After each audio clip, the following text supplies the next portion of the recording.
በትላንትናው ዕለት ጠቅላይ ሚኒስትር ዶክተር አብይ አህመድ ከፍተኛ የፌዴራልና የክልል የስራ ኃላፊዎች፣ የህዝብ ተወካዮች ምክር ቤት ቋሚ ኮሚቴ አባላት በተገኙበት የሀገራዊ ምክክር ኮሚሽን የአፈጻጸም ሪፖርቱን አቅርቧል።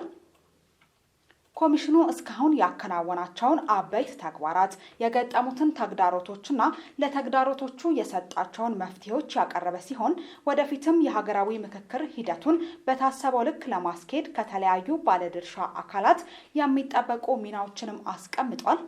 በእስካሁኑ ስራ ከቀረቡት ቁልፍ ስኬቶች መካከልም አካታችና አሳታፊ የሆኑ የምክክር ተሳታፊዎች ልየታ እንዲሁም የሀገራችንን 93 በመቶ የሸፈነ በ1234 ወረዳዎች ስኬታማ አጀንዳ ማሰባሰብና ልየታ ማድረጉ ይገኙበታል። በሌላ በኩል ኮሚሽኑ 22 ዙር የሚሆን ከተለያዩ ቁልፍ ባለድርሻ አካላት ጋር ተቀራርቦ ለመመካከር የተደረገ ሰፊ ጥረት ቢኖርም ባለው ምቹ ያልሆነ ሁኔታ በትግራይ ክልል የሚገኙ ወረዳዎች ውስጥ ምክክር ለማድረግ አለመቻሉንም አመላክቷል።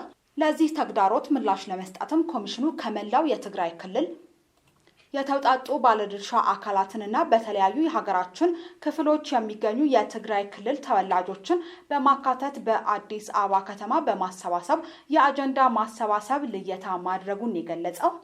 በቀጣዩ የሀገራዊ የምክክር ምዕራፍ ኮሚሽኑ የሚከተሉትን ተግባራት ለማካሄድ አስቀምጧል።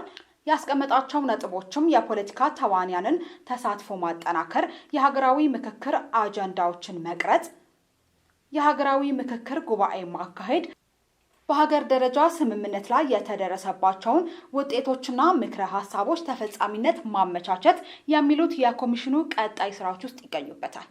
ጊቤ ሚዲያ ለተሻለ ነገ እንሰራለን።